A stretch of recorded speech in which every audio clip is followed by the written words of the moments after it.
All right, this Hangout on Air is live. I am Rosie Murphy, aka Rosie O'Kelly, and welcome to another live stream event. It is 6:05 p.m. Pacific Daylight Savings Times on April 4, 4/4/2018. 44, not a real good number in Chinese. I'll let you guys figure out why.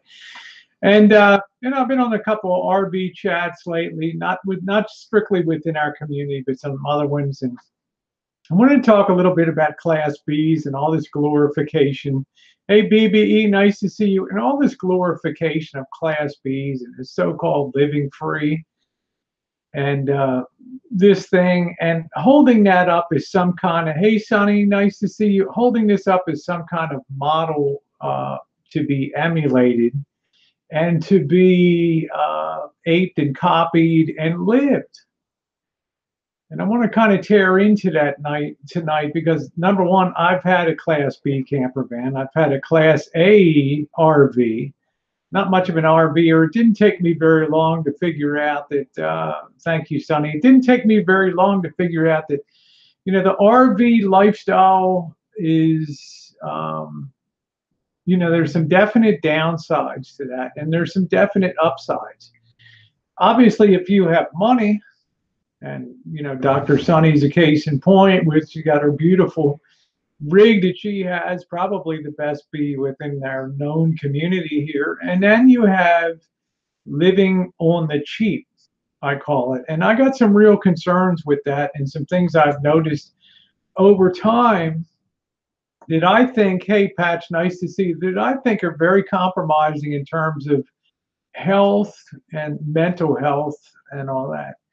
First thing I want to say about the Class Bs is, as you all know, they're very, very small in size. And that's the main deterrent for them. So when you're talking about living in one of those vehicles for the long haul, and I'm talking about year in and year out, you really are putting yourself in. I have to tell you, I lived in Hong Kong, and when I first moved to Hong Kong, I lived in a 270 square foot flat, 4 people in there. My in-laws, my wife, and myself, 4 people in there, and it was really trying, And I thought to myself, fast forwarding today, I mean, we were kind of on top of each other. We were 4 people in there, but the times that we were in the RV and in the camper van, you talk about cramped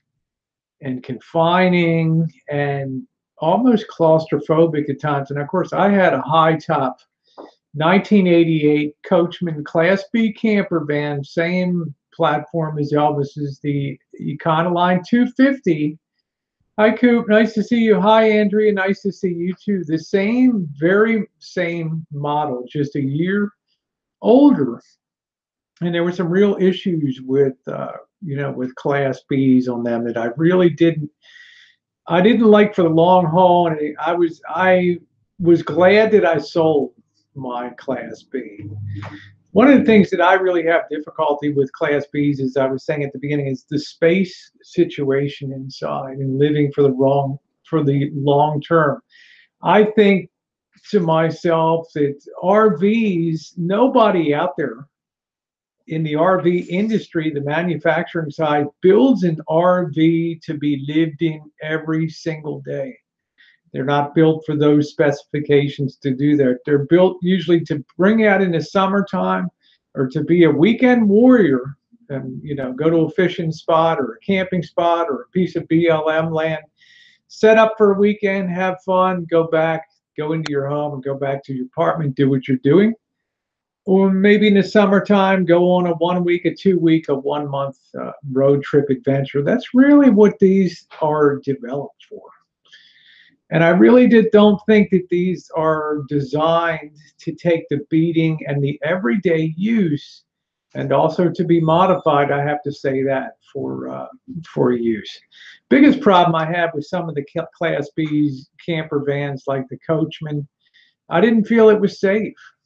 I was astounded, and I got to be honest, I was astounded one day when I looked up the weight of these rigs. Now remember, I had a 1974 GMC camper van, not camper van, a Class A GMC, and that thing weighed 11,000 pounds. But it had the big 455 Oldsmobile engine, the big block Olds engine. It had the transverse axle on it, and it was a real beast. But just remember that figure, 11,000 pounds. Now, when you talk about these camper vans here, these Coachman camper vans, you're talking about 9,000 pounds on a frame that's really built as a utility wagon and is not necessarily built to carry that kind of weight. I don't care what anybody says. I don't care what anybody says about safety. I don't care what anybody says about other things. The braking distance on these rigs was bad. Okay, that was scary. You hit the brakes on these Class Bs. If you had to stop in an emergency, there's no way, no how that you would be able to stop these rigs. They're too much weight for the pad surface of these brakes, these brake shoes, and these discs on these things. That's one big concern that I had. And this is across quite a few Class Bs, but particularly the Coachmans are very heavy for their size. The other thing, of course, is the frame. And the frame. When you get under some of the old, and I looked at a lot of Class Bs when I was looking at getting them, the Coachmans, you can look at some of the old ones, and their suspension systems are just bowed. They are just bowed down like that, and you could look underneath and just see that the tires were just coming in at the top. You know, the caster and the camber was way off on these things, and it was very difficult for me to find a decent one that didn't have that situation. I found one in Nevada because I think the guy had it up on blocks for a while to take the weight off of the tires. Medlin says, my father lived in a 19-foot trailer while he worked for PG&E. Yeah, I understand that. A trailer is a different story. You know, let's face it, a trailer is more of a box, right? You have a better defined toilet area. You have a better, I know you have a better bed. We haven't even gotten to the problem with the beds in these Class B camper vans. I mean, that's a whole different matter. Hey, Greg, how you doing? That's a whole different animal, but we're just talking about the mechanical aspects of these. Particularly, hey, Susie, nice to see you to talk about the mechanical and safety aspects of these Class B camper vans. And this weight, 9,000 pounds on an Econoline frame, you know, and I always pictured myself coming down the Grapevine in LA, or coming over the Rocky Mountains and descending down into Denver. And all of a sudden, hey, William Brock, all of a sudden, my brakes are overheating. They've lost the ability to brake, and well, it's on at that point. And just pray to God that you can negotiate all the turns going down through Golden and all till you finally get down to Denver. And then would you maybe pray that you don't hit traffic? So I never really felt comfortable with the braking. Now, in the case of Elvis Travels, okay, you know, it's like you go 54 miles an hour, that's fine. You know, but the rest of the country doesn't really do 54 miles an hour unless you're, you know, on backcountry roads or the Route 66 tour or something like that. Okay, we're out on major highways. And there was a couple times when I had Little Rascal 2 on this trip, our Dodge ProMaster, I had to hit the brakes a couple times. And I swear to you, if I had been, and I'm talking about stop and go traffic, if I had been in the Coachman, I would have slammed into the back of the vehicles in front of me. Great Outdoor says, I used to have an 89 Coleman pull-along trailer. Had many fun adventures camping all over the country. That's great. I mean, that's perfect. But now you talk about, you get away from the mechanical aspects of a lot of these Class Bs, and I guess I'm really talking about the high tops, like the Coachmans. because that fiberglass top is a lot, and that also affects the handling of these vehicles. And I could really feel it on cornering and other things. You have basically steel walls, and then you put this big tub of fiberglass on top of that. So I always felt like these rigs were very compromised in terms of their handling too. And that also takes a big toll on those tires and that suspension system. I've seen it.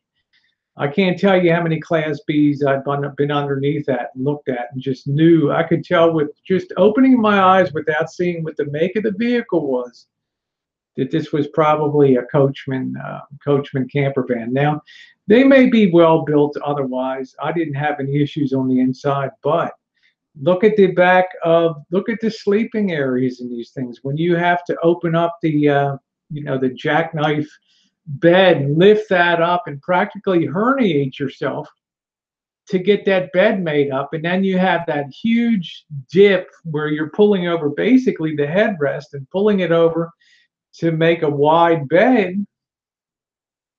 Well, you're talking about a not so comfortable sleeping situation. So you see, Elvis Travels has to grab, egg crate foam and put it on top of there. Not the most sanitary kind of thing that you want to be sleeping on foam like that. So these are just a couple of my thoughts on these. So you guys can chime in on the side chats if you want these camper vans. To my mind, the guy that I bought the 1988 Coachman from in Reno, Nevada, was the ideal person. Of course, he had a falling out with his wife. I was lucky to even get the keys from the guy to open the damn gas caps, because he and his wife were cussing at each other. He was on the phone somewhere in Lake Tahoe fishing, and his wife is there pissed off at the house. You come home, jackass, and you find the keys, blah, blah, blah. I mean, it was pretty rough, but you could tell this guy used this exactly the way that it would be used. He would take it up to Tahoe, do his fishing and camping up there, and then bring it back. To me, this is the ideal use for these camper vans. Now, when you start getting into boondocking situations, and this is my thought now about RVing in general, and I'm going to talk a little bit more. I'm going to stay on camper vans, and I'm going to talk about this living free concept too. But when when you're camping in these things, they're fine. But let's say that you want to be a long-term boondocker. Well, the one thing that you've got to understand in America now is that the world is turning against you. Okay, because of the volume of people out there in RVs and the number of people that are thinking about RVs, and the RV industry has been booming. Walmart, Lowe's, all these places see a lot of these more and more and more RVs. And you might say to yourself, that's great.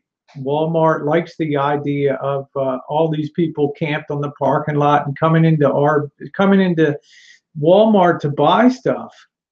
But you got to think about the derivative thinking of that.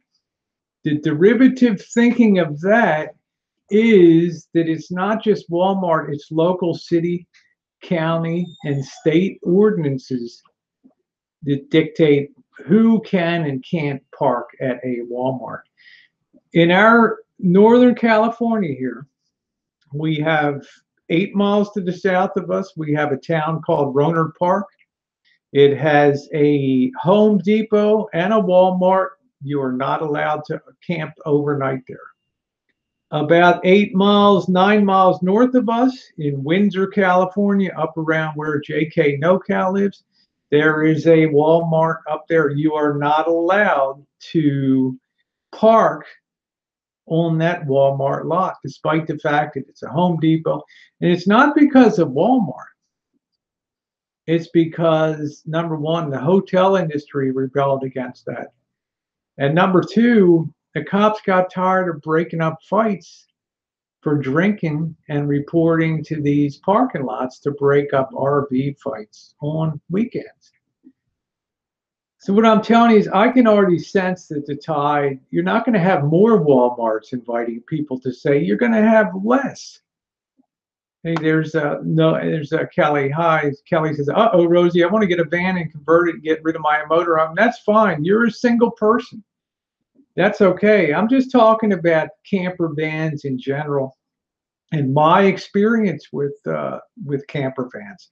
No, I've not. Hey, RV Radio Thunder Valley, baby. I've not lived in one long term, but I also think that there's a mental health aspect to being in a confined small area year in and year out that's basically smaller than a prison cell.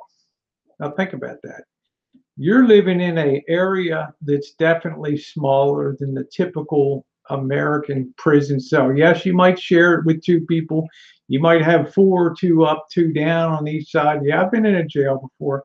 But what I'm saying is that you're living in a very, very small space. And I really believe that over the long haul, this takes a mental toll on people that live in RVs, especially if you have the undertone stress. This is called a baseline stress of trying to figure out where you're going to park every night and how many nights you can park at the Walmart without being booted, and then having to find another place to park, and then having to find another place to park, and then trying residential neighborhoods. And boy, don't we all dread the cops like to do that at 3 and 4 o'clock in the morning is the golden hour. If they think that you're sleeping in your rig and that cop comes on the shift from 11 p.m. to 7 p.m., 7 a.m., he's going to wait until between 3 or 4 o'clock in the morning, and he's going to run the table. I saw it in San Diego. Run down, bang like hell with the stick on the side of that RV.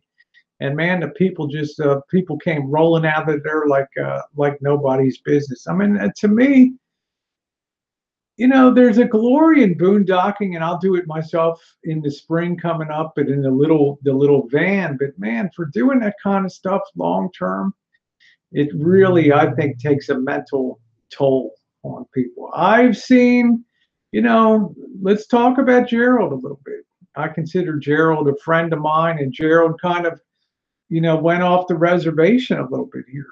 Why? I think the stuff with the motorhome, the Class B RV, the cumulative stress of trying to live free, plus, try to make some money, hoping for detention. But that stress of trying to keep that van in good shape. And let's face it, Gerald was very meticulous about maintenance. He had a really nice van. He probably still does have a very nice van. Gerald has a lot of pride. There were people, DW Red communicated with me to try to get in touch with Gerald. DW Red willing to help him out if he was coming through Alabama, because that's the kind of person DW Red is. But, the reality is, I think my own guess is I think that Gerald started to probably get fed up with the Class B life a little bit, and this living free. See, the problem is, and Gerald and Elvis are two perfect examples of the downfall of living free. And the big downfall of living free is when you're out there living every day and you're getting a limited amount of money in, or you have a set amount of budget in your pocket, like Gerald might work and go down south every winter with $6,000 to $8,000 in his pocket. The problem is when you have a big problem and you burn down on your money like Gerald did. And Gerald's very honest. He came out and said, look, I don't have money to cover this thing right now, so I'm not going to make YouTube videos. If I'm not getting anything, you're not getting anything, was the title of his upload. But the problem is Gerald looks at some problem that we call in business and in accounting, we call it a capital cost that has to be overcome. And this is the thing that Elvis is going to find. The suspension's going to blow out on that rig. It's going to need some new tires. The transmission's going to go bad. And the reality is there's no feeding into a capital account over time. If you have a condominium, and we had one in Hawaii for a while, bought it and sold it, never stayed in it one time, never even went there to see it. But if you have a condominium, they're going to charge you a certain capital cost every month for new air conditioning, for in case the windows have to be replaced in the building, in case the roof leaks or the big air conditioning system goes out. They're not going to come to everybody and take 4.5 million and divide it by 100 units and say, here's your bill for $45,000. No, they're going to take a little bit every month. Hey, Carl, good on you, man. Carl's got a pull. They're gonna take a little bit every month, yes, with the association dues, and they're going to. I'll talk about that in a bit, Susie. I'm just trying to stay really on topic with this because this has been building up in me for a while. They're going to have that money set aside in a capital and maintenance account. So when that big expense comes along, and this is a good thing, if you buy a condominium like I bought, it was super well reserved, and there wasn't any need for repairs, and every year the maintenance was superb on it.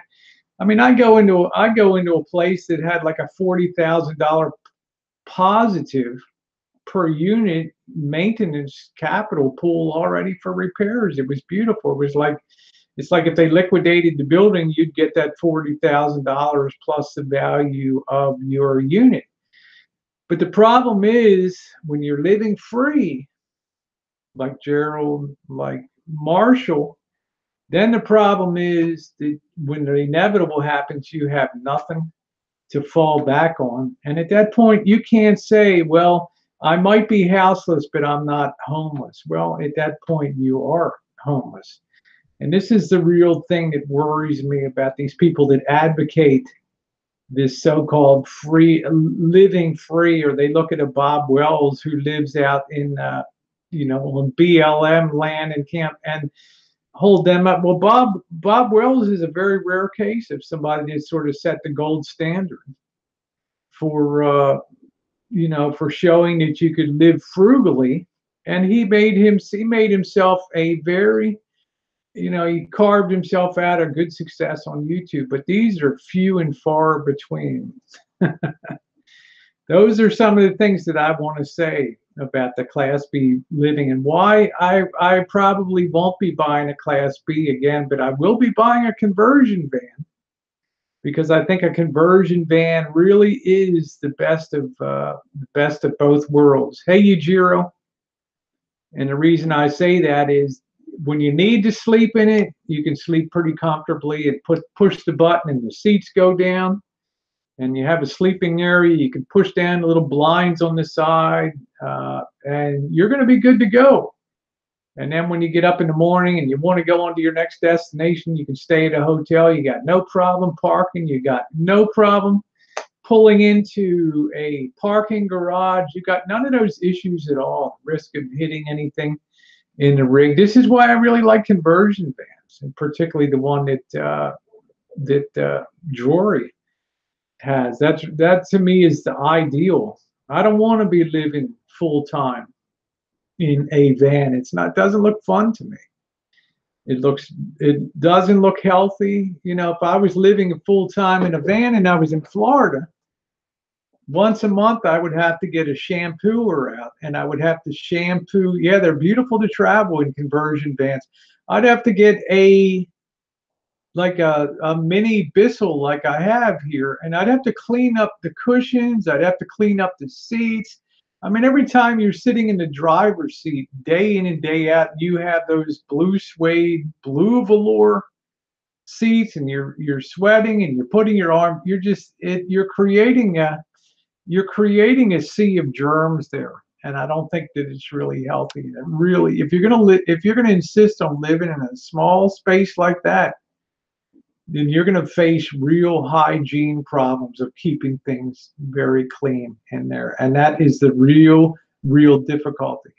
No bathroom or dining area in a conversion van. Yeah, there are conversion vans that have dining areas for sure. But conversion vans, you know, most people that have conversion vans, they're going to be smart enough to figure out where to go to the bathroom and all that. All right. Nice to see you, Bergs. Francis says, Rosie, I have the air conditioner on. It looks warm and cozy over there. So, you know, Francis, I was bikinied up. I was happy. And all of a sudden today, we just smashed down into winter again. And I put that on. Yeah, there are. Nova Gina Kelly says, I've seen conversion vans with a toilet and shower. So have I. Yeah. So have I. They're out there. Yeah, Carl, what did you think about that guy? But I just wanted to have my say on this. I'll probably close this hangout and do one for Bergs. The make his night here. It'll be a side chat one again. But get a little. Let's fight back against cold weather tonight. But I'll tell you what. Class B's for me. Hygiene, living in them in the long term. Hygiene, durability of the build, and let's just say Coachmans aren't the best in the business. I don't care if they're built with Amish hands in Elkhart, Indiana. I don't care. You know, they're really kind of not the best of the best in terms of the quality of build. The Coachmans, and I think they're way too heavy for the frame. So that's my thought on the Class B Class B camper vans. Eva Alice, how you doing? Eva Alice, I don't think that guy really had a pool. Well, let's yeah, I don't. We'll talk about that. Yeah, I don't think Elvis is a good example of Class B. Hey, Charlotte, nice to see you. I just feel like the beauty of not living free, you know, and these people always meet their comeuppance when the van goes kaput and then they have to scramble to get another mode.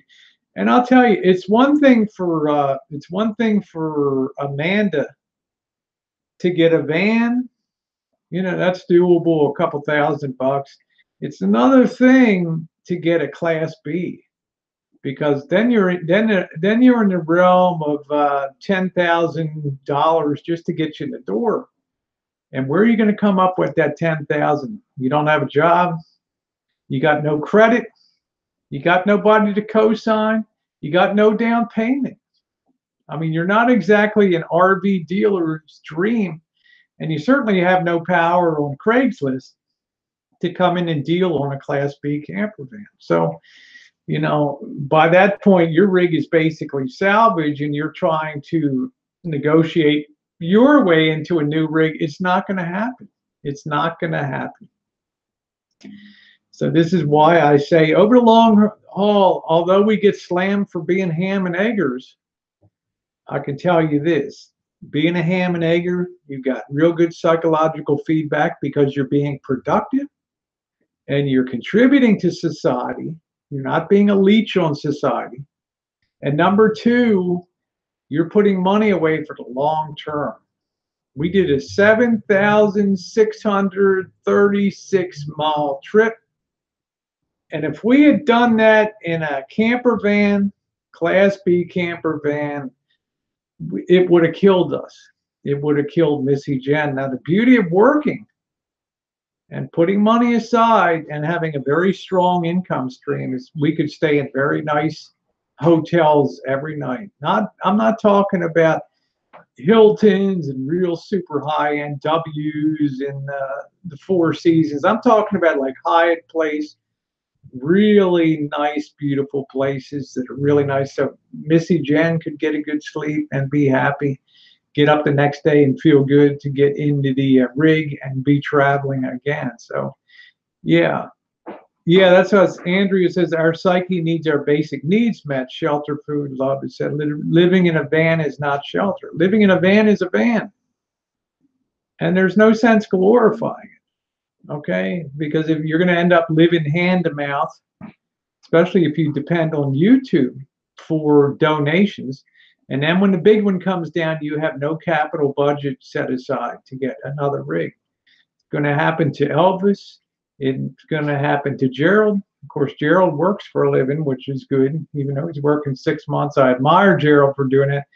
But, you know, Elvis, if you think over the long term that you're just going to be able to waltz into another rig, because what do we got? That rig is almost 30 years old. You know, it's going to be very, very, very difficult thing.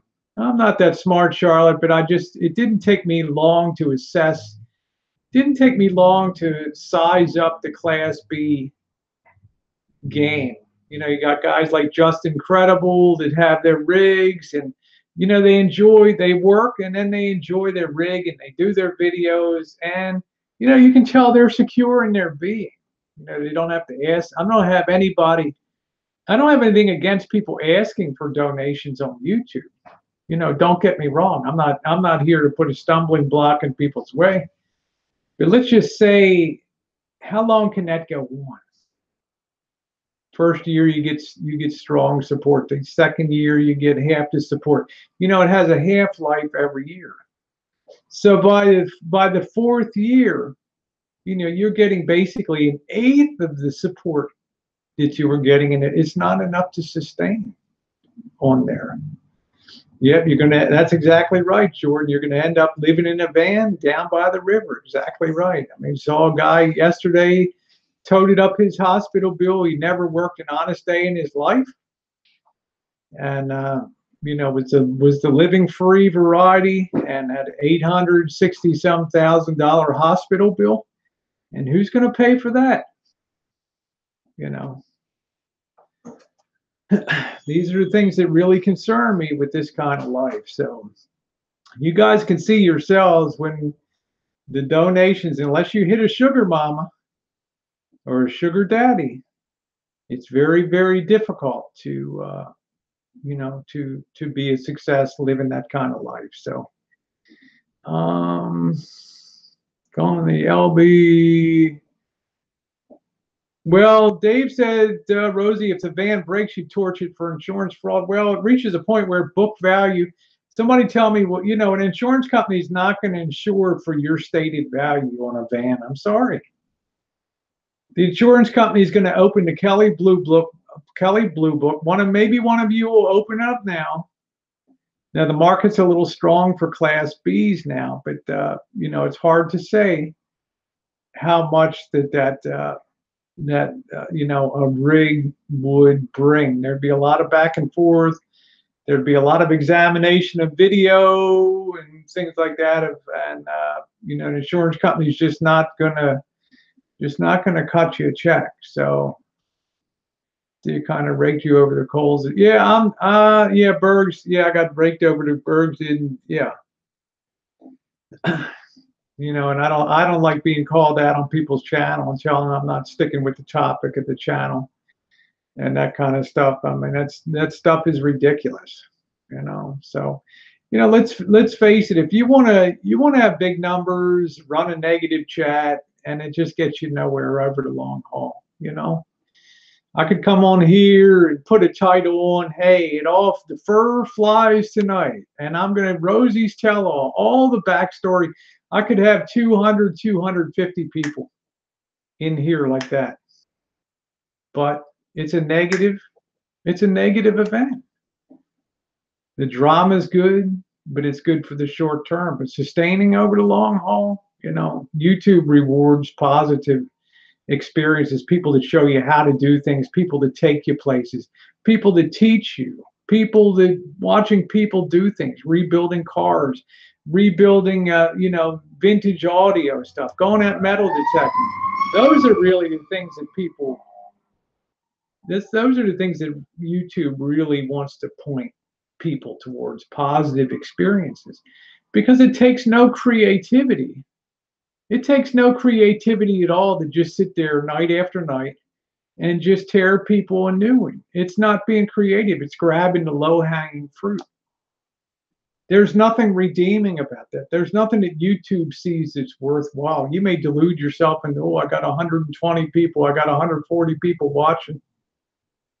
But they're not the kind of people watching that YouTube builds up and rewards. I can tell you that.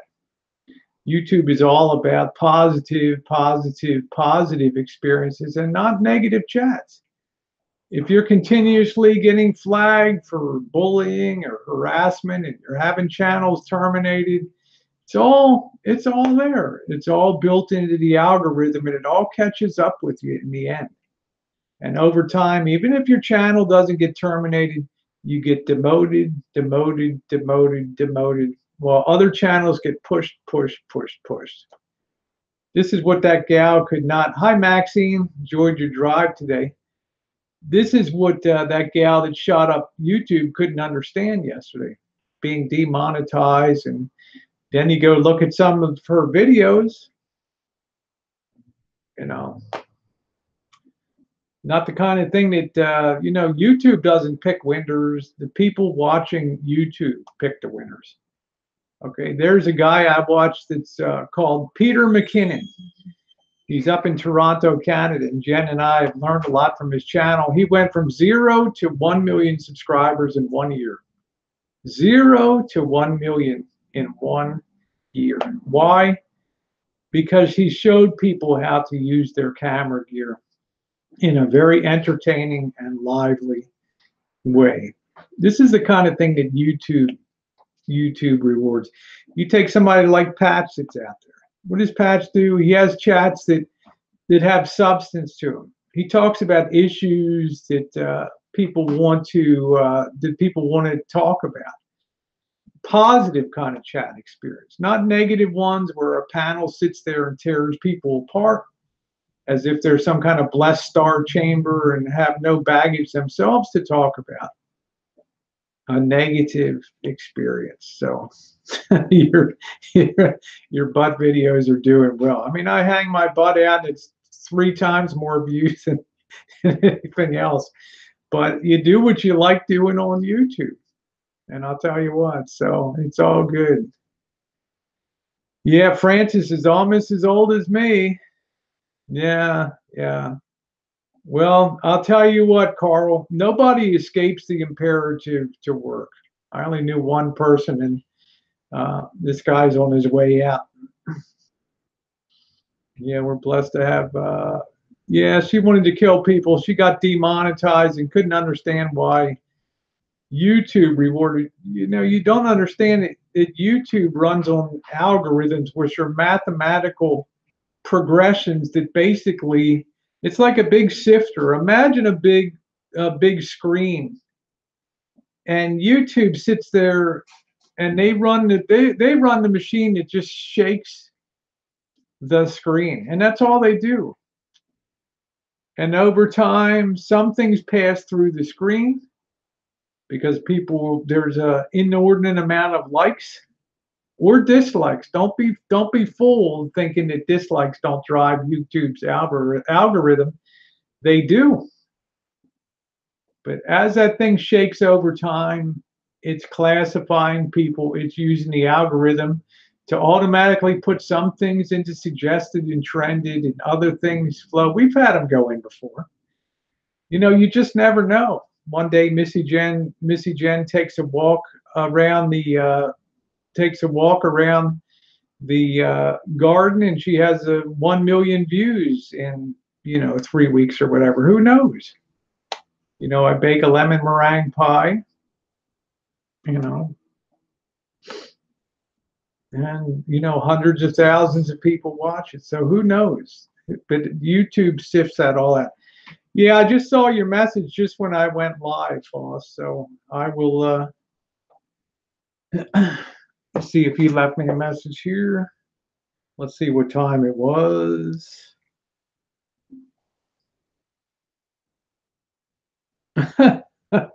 Yeah, where is it? Where is our fishing trip? Boss asked me, where's our fishing trip? Yeah. Yeah, we have a lot of new names in here. Yeah, that's exactly right. So just throw the vids at the wall and see what sticks. Tess is a case in point. She's got tons of subscribers. I never miss a Tess Cooks for You video. She put up empanadas today. I enjoy all that stuff. She did spaghetti, she did meatballs, and just like people love to see, because it's a positive thing for her. She's showing people how to do something. And it's a case in point of what's fantastic. But I just wanted to get that off my chest with the RB stuff. So I think maybe we'll change up and do the King of Assyria. You know what? I never even knew what the hell Assyria was before. I knew what Babylon was. I knew what I don't know. I don't know. Oh, you did call him. Okay. Oh, okay. That's cool. Patch and I are meeting up. That's great. That's great. All right, so maybe I'll change up into something to excite birds a little bit for spring fever. Maybe the space gal from Planet X will be back. Stand by, guys. Thanks for watching.